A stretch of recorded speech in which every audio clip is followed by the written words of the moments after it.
The unraveling of a string of shocking Old Master forgeries began in the winter of 2015, when French police appeared at a gallery in Aix-en-Provence and seized a painting from display. Venus, by the German Renaissance master Lucas Cranach the Elder, to describe the work more y, oil on oak, 38 cm by 25 cm, and dated to 1531. Purchased in 2013 by the Prince of Liechtenstein for about £6 million, Venus was the inescapable star of the exhibition of works from his collection. She glowed on the cover of the catalogue. But an anonymous tip to the police suggested she was, in fact, a modern fake, so they ate her up and took her away. The painting had been placed in the market by Giuliano Ruffini, a French collector, and its seizure hoisted the first flag of concern about a wave of impeccable fakes. Ruffini has sold at least 25 works, their sale values totaling about £179 million, and doubts now shadow every one of these paintings. The authenticity of four, in particular, including the Cranach, has been contested. The art historian Bender Grosvenor said they may turn out to be the best Old Master fakes the world has ever seen. Ruffini, who remains the subject of a French police investigation, has denied presenting these paintings as Old Masters at all. To the art newspaper, he protested, "I am a collector, not an expert." The quality of these paintings, their faithful duplicity, jolted the market. The sums of money at stake in art, never paltry to begin with, have grown monstrous. 30 years ago, the highest auction price for a painting was $10.4 million, paid by the J. Paul Getty Museum for Andrea Mantegna's Adoration of the Magi in 1985. In contrast, while the $450 million paid for Leonardo da Vinci's Salvator Mundi in 2017 counts as an outlier, abstract expressionists and impressionists frequently come, in auctions or private deals, with nine-figure price tags. In lockstep, the incentive to be a proficient forger has soared. A single, expertly executed Old Master knockoff can finance a long, comfortable retirement. The technologies available to abet the aspiring forger have also improved. Naturally, then, the frauds are getting better, touching off a crisis of authentication for the institutions of the art world, the museums and galleries and auction houses and experts, who are expected to know the real thing from its imitation. What was most unnerving about the alleged fakes sold by Ruffini was how many people they fooled. The National Gallery in London displayed a small oil painting thought to be by the 16th-century artist Orazio Gentileschi, a battle-weary David, painted on an electric blue slice of lapis lazuli. The work is now suspect. A portrait of a nobleman against a muddy background was sold by Sotheby's in 2011, to a private collector, as a Franz Hals. The buyer paid £8.5 million. Sotheby's also sold an oil named St. Jerome, attributed to the 16th-century artist Parmigianino, in a 2012 auction, for $842,500. With Kerr, the catalogue only ventured that the work was from the circle of Parmigianino, an idiom to convey that it was painted by an artist influenced by, and perhaps a pupil of, Parmigianino. But the entry also cited several experts who believed it was by Parmigianino himself. The works were of striking, scrupulous detail.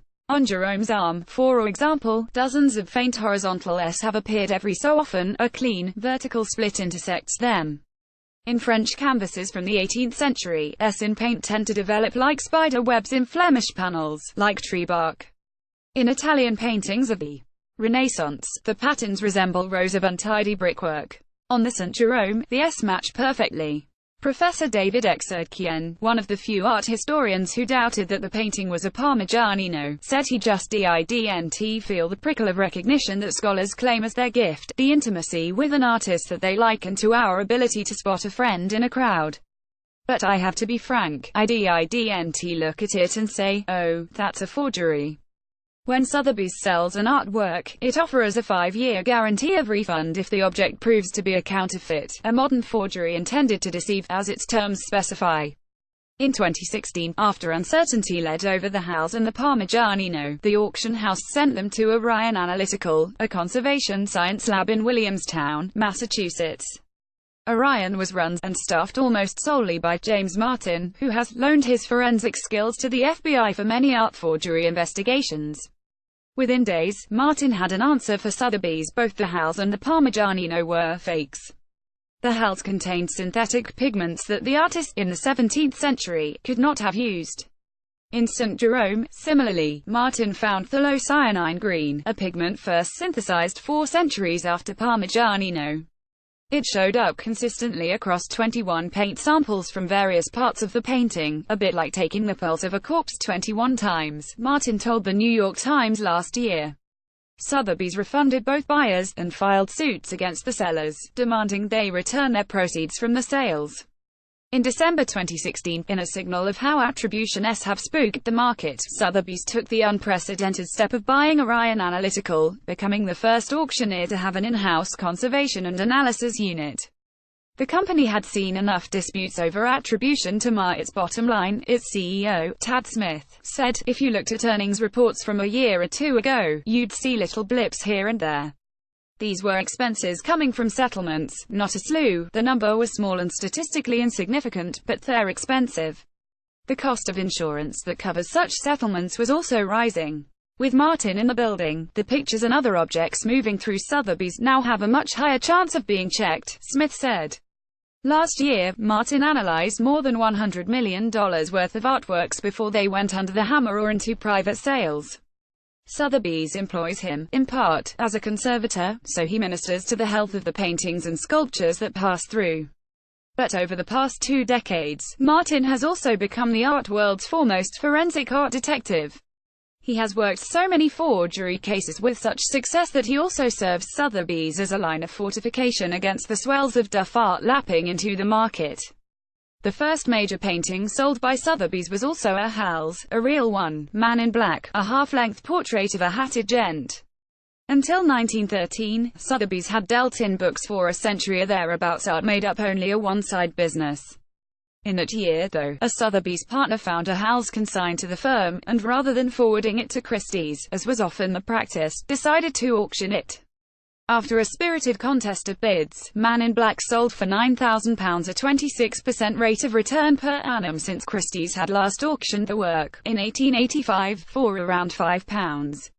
It was the first signal, for Sotheby's, that there was profit to be mined from paintings. Last year, it sold $5.5 billion worth of art, jewelry and real estate.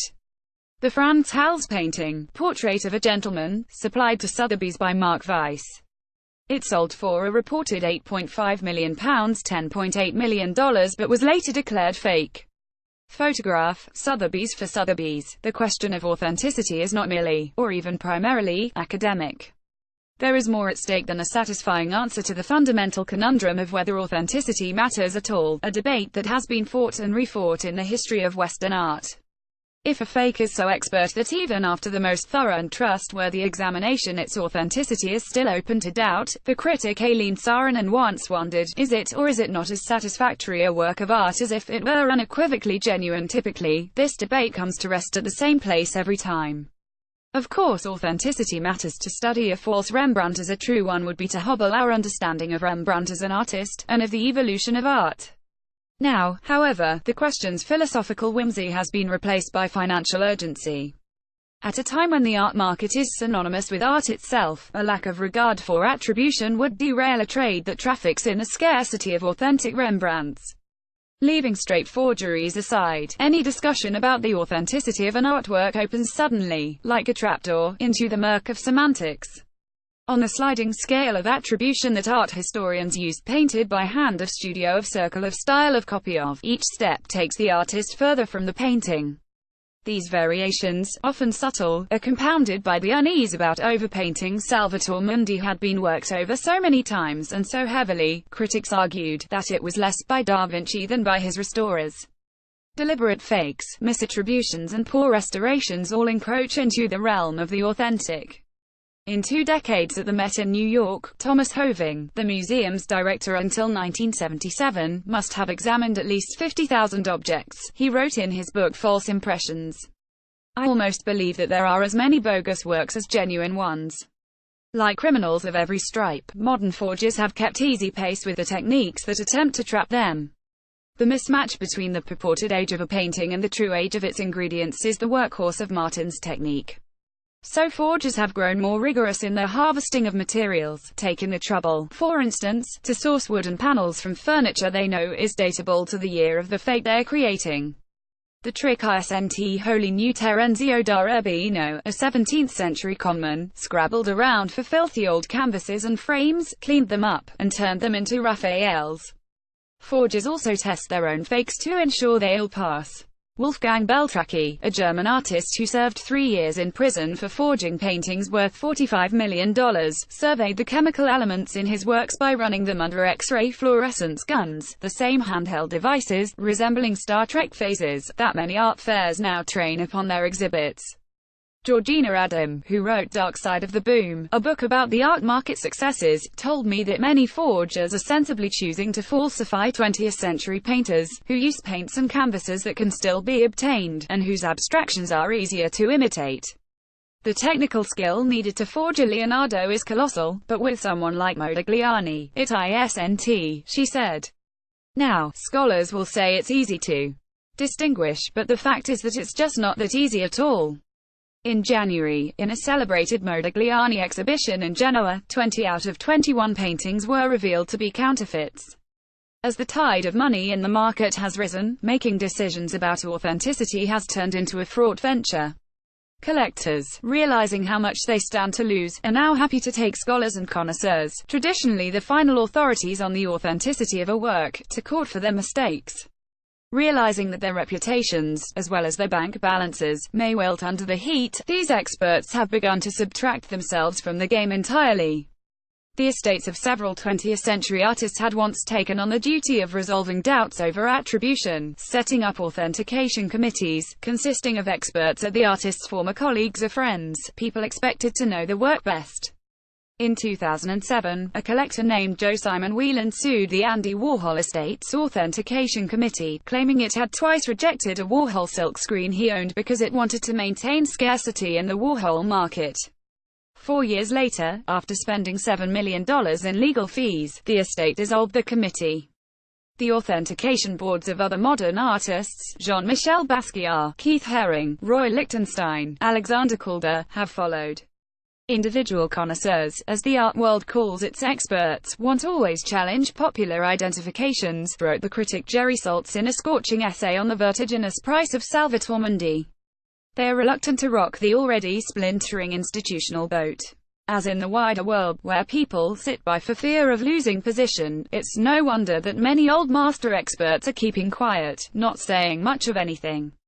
The collapse of these committees feels like a victory of the market over the academy, like a blow to the very cause of trustworthy authentication.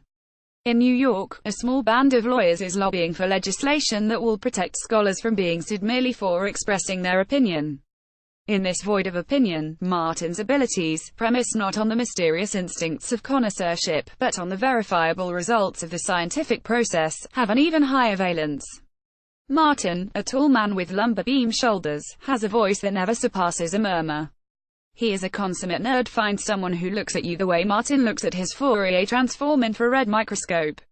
He trained as a conservator of paintings, but now he assays them, picks out their chemical constituents, inspects pigments and binders, peers under their washes of color. From a painting's materials, he can extract the vital detail of when it could, or could not, have been created. The field of scientific art conservation is not a crowded one. Martin, who set up the first for-profit art lab in the U.S., has been consulted in nearly every major fraud case in the past 25 years, often working alongside the FBI or other investigators. When he is described as the premier forensic detective working in art today, the accolade comes not only from people such as John Cahill, a New York lawyer who has managed dozens of art transactions, and who called Martin hands down the best in the business, but also from those on the other side of the fence, so to speak.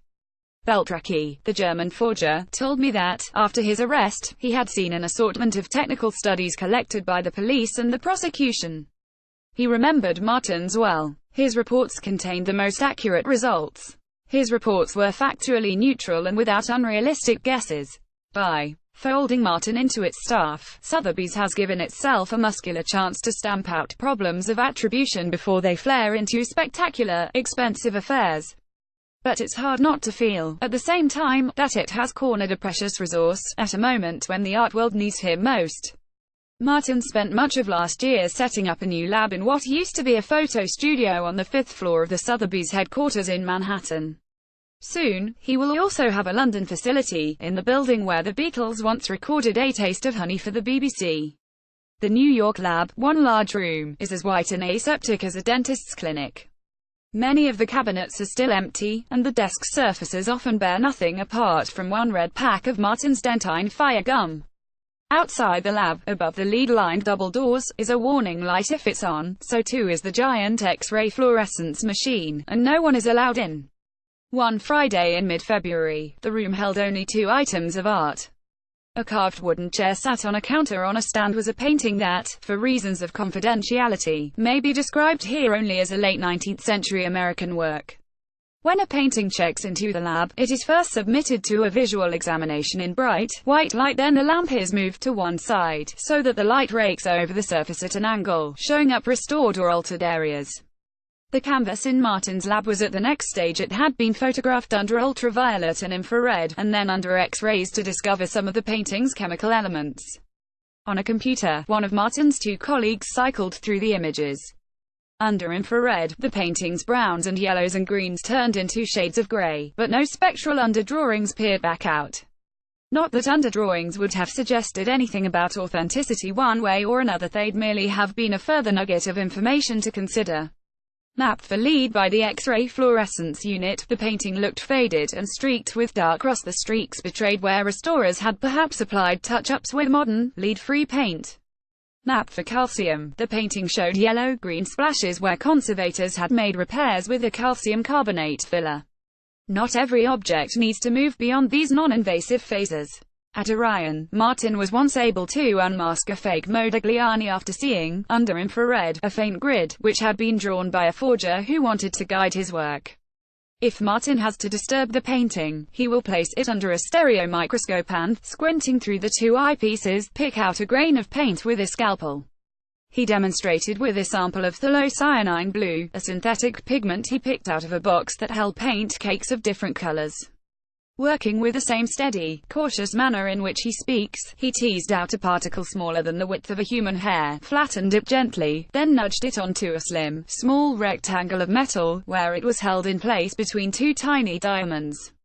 "You don't drink a lot of coffee before you do this," he said, grimacing.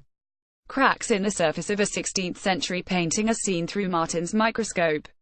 Photograph, Joshua Bright for The Guardian. The metal plate then goes into the Fourier transform infrared microscope, like a slide. The spectrometer pumps infrared light through the flecks of pigment. A computer analyzes the light's behavior and returns a tidy spectrum graph. Martin has looked at so many of these spectra that he recognizes on sight the patterns thrown up by different pigments, but even if he didn't, the computer could rifle through databases of the spectrum patterns of other known chemicals, find the nearest match, and tell Martin what, in this case, he already knew, that his sample was phthalocyanine blue. By a system of triage, sorting, for instance, for artists with a high incidence of being faked in the past, or for works accompanied by scientific analysis reports that are suspiciously long, only a small percentage of the tens of thousands of objects passing through Sotheby's is diverted to the lab. Martin thinks of them as patients showing symptoms. Sometimes, like a doctor doing general checkups, he will tour the galleries at Sotheby's just before a sale, reading every work with a handheld infrared camera. In the past year, his lab has stopped several lots from going to market, preventing possible disputes after the sale.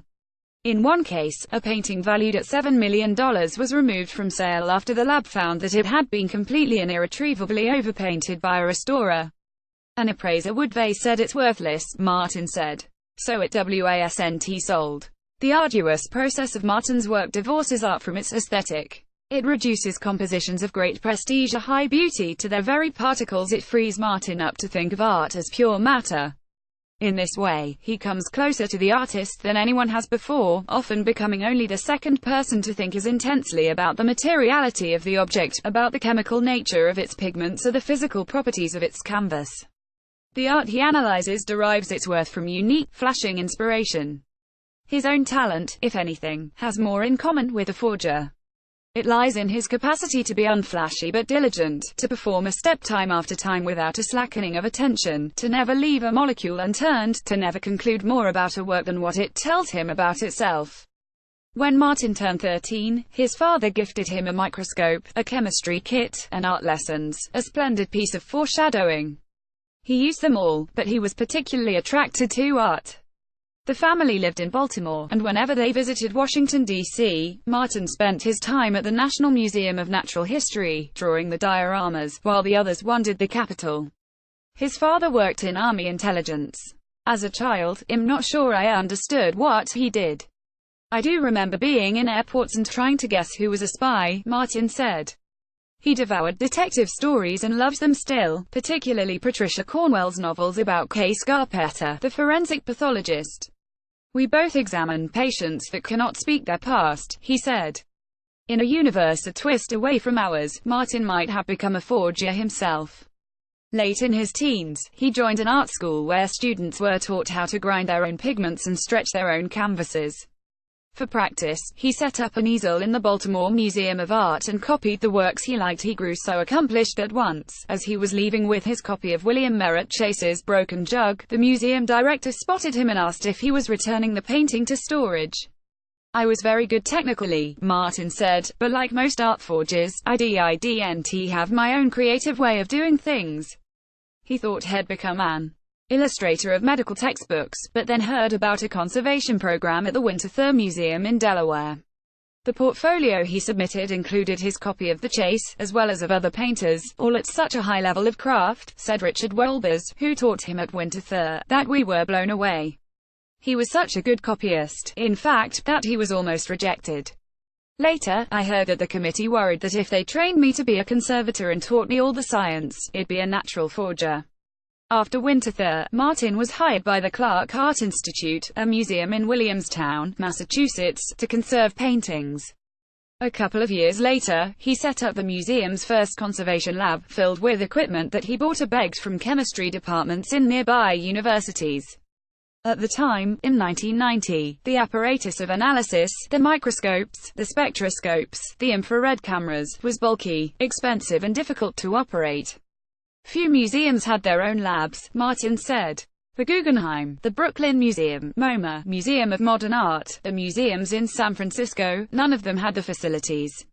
In getting to know a painting, conservators in these museums relied first on the tactility of their craft, listening to the sound of the swab on the canvas, Martin said, or feeling the pull of the swab in the varnish. Most conservation departments owned microscopes, some perhaps even X-ray machines. But if they needed some serious technology, Fourier transform infrared microscopes, say, or scanning electron microscopes, they could turn only to the lab in the Metropolitan Museum of Art, or to those in universities. Even then, an expert was still needed to interpret the data. Small museums really didn't have any place to go. Some people took paintings to the vet to get them X-rayed. Martin's lab began by assisting conservators who had no equipment of their own. If someone was trying to get a varnish off a painting and didn't want to damage it by using a solvent that was too strong, they'd send me a sample, he said. I'd tell them, it's polyurethane. You're not going to get it off. Or, it's shellac. You need to use alcohol. A conservator wondering if the strange sky in a landscape was overpaint, paint applied by later restorers, could mail Martin a tiny cross-section tweezed out of the work, so that he could examine it under a microscope. We'd see the layers in the cross-section, varnished, varnished, varnished, then blue sky, then more varnished, then more sky. So we'd established that the topmost layer of blue was overpaint. In its materials, an artwork holds its biography, so inevitably, Martin became an arbiter of authenticity. Nearly all of the privately owned art labs in Europe and the US have been founded in the past decade, not coincidentally, around the time that the world's multimillionaires realized how hollow their lives had been without art. But in the 1990s, at Clark, and then again at Orion, which he founded in 2000, Martin was often the sole resource for collectors and merchants. James Martin using his stereofluorescence microscope in his New York lab. Photograph, Joshua Bright for The Guardian. Some of his stories from these years have the baroque pulpiness of Elmore Leonard plots. Martin narrates these with care. He is alive to the sensational aspects of his work, but by default, he wears an air of studious detachment. There were the two questionable gentlemen from Tel Aviv, who slipped a pair of paintings out of architect's tubes, shook them open as if they were rugs, and asked him to confirm that they were Modigliani's. They weren't. There was the client who sent Martin to test a painting at an auction house, claiming he wished to bid on it, but then also had Martin stop by a warehouse to assess a horrible copy of the same painting. Martin now thinks the client wanted to know how close the fake was to the genuine work. There were the two ferocious dogs chained near the front door of a house in Los Angeles, guarding the stolen Chinese sculptures held within. There was the collector who offered to fly Martin to an undisclosed location, have him picked up by a security detail, and bring him in to examine an old Mexican stele, a stone carving supposedly worth $50 million. The night before his flight, Martin was unable to sleep, so he Googled the collector and found that he had recently been released from federal prison after serving time on weapons charges. Next morning, Martin called the collector and turned down the case. "Oh," the collector said. "Did you read about the murders?" "No," Martin said. "What murders?" The collector, it turned out, had once been implicated in the killings of two people over a matter of Mexican steles. Martin never got on that plane. The FBI first came to Martin in 1994. A suspicious number of works ascribed to the 19th-century artist William Aiken Walker, who often painted black sharecroppers in the American South, were emerging in the market. They'd sell at really small country auctions for $5,000 or $10,000, so low that nobody would pay for analysis, Martin said. From the paintings, Martin sampled a yellow pigment called PY3, which had been manufactured in Germany and was not available to American artists until the late 1940s, decades after Walker. Walker also used lead white paint. Martin found the forger used zinc white. A former vitamin salesman named Charles Heller was eventually indicted for a spree of counterfeiting, but he pleaded guilty to lesser charges and served 1 year in prison. With even a little study, a con artist would know not to use zinc white. Some forgers go on to become diligent researchers, accessing technical journals and case studies to learn what experts search for. Martin recalled a painting once referred to him, around 3.5 square meters in size and dated to 1932. In a first round of study, he discovered nothing amiss. But the work's provenance, its documented history of ownership, was shaky, so he ran a second pass under a microscope. For most of a day, he scanned the painting in dime-sized increments, until his eyes dried up. Was anything embedded in the paint, dust, or hair, or an insect wing? Did the dirt look as if it had been smeared on deliberately? Finally, embedded in a speckle of blue, he found a slim fiber with a scalpel. He snipped it off and subjected it to infrared spectroscopy. The fiber turned out to be polypropylene.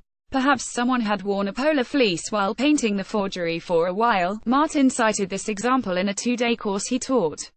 Last year, though, he read a translation of Farceur, a Forger, a French novel written in 2015 and containing a wealth of sound wisdom for forgers. If you want to get hold of antique lead, one character advises another, for instance, then you can just pick up bits of it from the old buildings in Rome. The same character warns of the dangers from microparticles from your clothes. You must always work in an old smock, never nylon or a modern apron. Martin is convinced the detail came from his anecdote. It was one reason he decided to stop teaching his course altogether.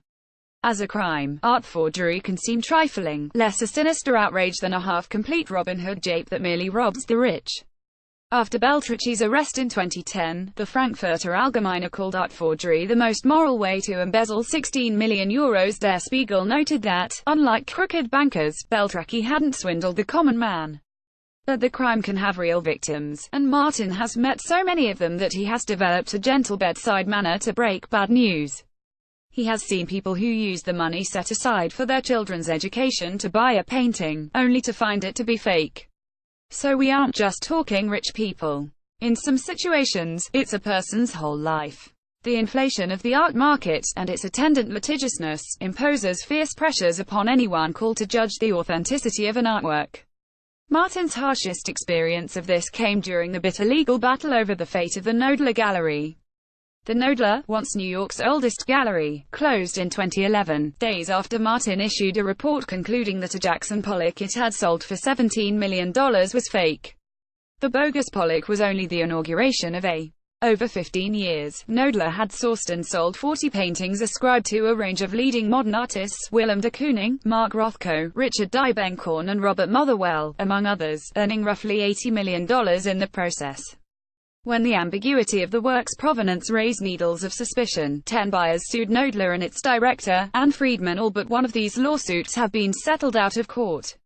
In 2013, investigators learned that the forgeries had been painted by a Chinese immigrant, who was by then 73 years old, in his garage in Queens, and placed with Knoedler by an art dealer who pleaded guilty.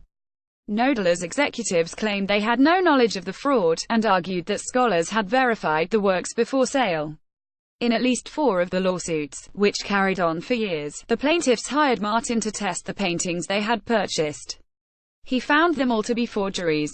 A purported Rothko from 1956, which sold for $8.3 million, used a ground layer of white paint between the canvas and the oils through that decade, though Rothko had used a transparent ground layer.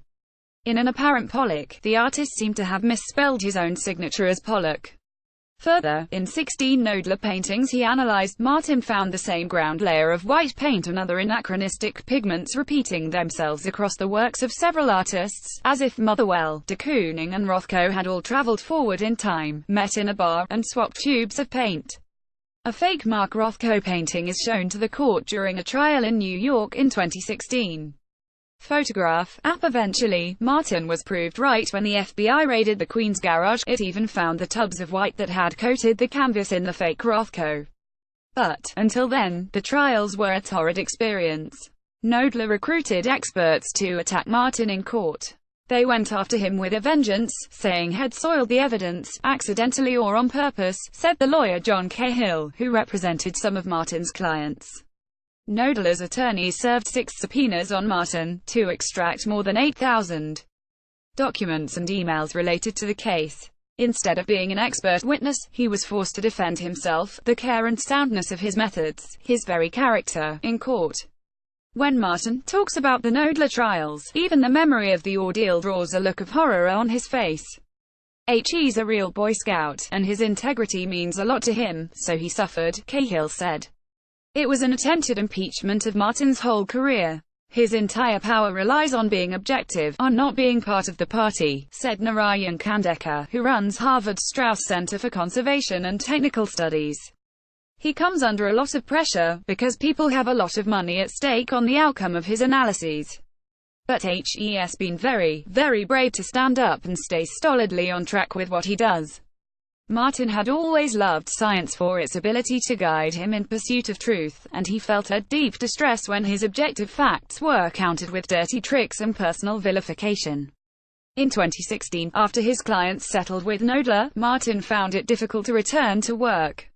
He wanted to never have to provide expert testimony again, and to go away to paint for a while. Had already primed a set of boards.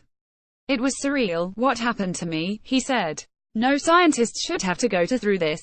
When, later that year, negotiations began for Sotheby's to buy Orion, Martin was ready to be cocooned within a larger institution. He'd rather probe works before they hit the market, he decided, than go through the acrimonious aftermath of a sale even once more.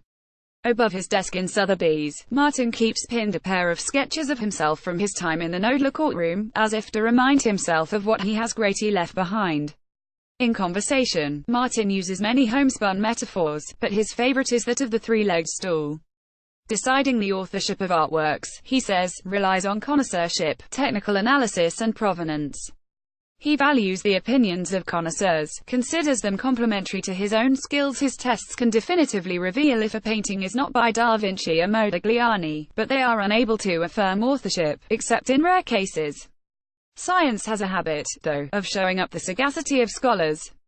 In a 1932 trial in Berlin, the first in which a forensic exam was used to scrutinize art, 2 connoisseurs squabbled about the authenticity of a set of 33 canvases, all purportedly by Vincent van Gogh, all sold by an art dealer named Otto Wacker. It took a chemist, Martin de Wilde, to trace resins in the paint that Van Gogh had never used, and to prove the paintings fake. Since then, the science has improved, even as human judgment has remained the same, vulnerable to the potential thrill of discovering new work, and to market pressures.